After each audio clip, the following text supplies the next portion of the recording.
A Câmara dos Deputados aprovou o texto base do projeto de lei que prevê uma ajuda financeira da União para estados e municípios enfrentarem a pandemia do coronavírus. O auxílio deve custar 120 bilhões de reais aos cofres do governo. Como os deputados fizeram algumas alterações no texto, agora a proposta vai ter que ser votada novamente no Senado. A proposta já tinha passado pela Câmara, mas foi alterada pelo Senado e, por isso, voltou para apreciação dos deputados novamente. O relator, deputado Pedro Paulo, do Democratas do Rio de Janeiro, deu parecer pela aprovação do texto que veio do Senado. No princípio, o governo federal entendia que nenhum valor devia ser repassado a governos estaduais e municipais. E essa casa, corajosamente, tomou a iniciativa de enfrentar esse debate e acredito que o que foi aprovado no Senado atende exatamente o primeiro objetivo que nós tínhamos, de ajudar estados e municípios em valor para que esses entes mantivessem serviços públicos funcionando. A proposta prevê o repasse de 60 bilhões de reais para estados e municípios.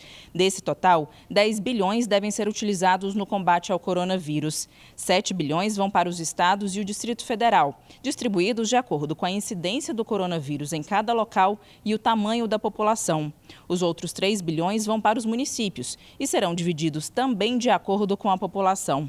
Os 50 bilhões restantes poderão ser usados livremente. 30 bilhões vão para os estados e 20 para os municípios.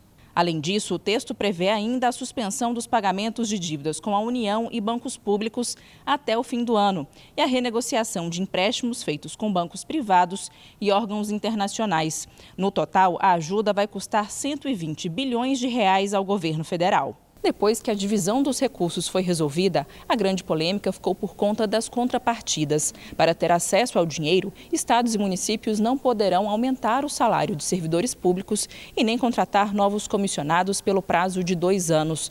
A única exceção é para os servidores da saúde e segurança pública que estão trabalhando no combate ao coronavírus. A condição foi colocada pelo Ministério da Economia para viabilizar o auxílio financeiro. Na Câmara, a oposição questionou a contrapartida. Ao votar o auxílio, impôs uma reforma fiscal e o congelamento dos salários dos servidores, como se tivesse algum governador anunciando aumento nesse momento para os servidores. Não é razoável isso, esse congelamento. Mas a condição foi defendida, inclusive, pelo presidente da Casa, Rodrigo Maia. Não tem milagre a ser feito. Então, eu acho que para esses milhões de brasileiros, um gesto apenas do congelamento, com algumas exceções do salário por 18 meses, eu acho que não é nenhum problema e nenhuma crise do parlamento e do governo com o Poder Executivo. Poderia estar aqui criticando, todo mundo sabe qual é a minha relação hoje com o Poder Executivo, com o ministro Paulo Guedes, mas eu acho que essa não é a hora do embate político, é a hora de construir as soluções.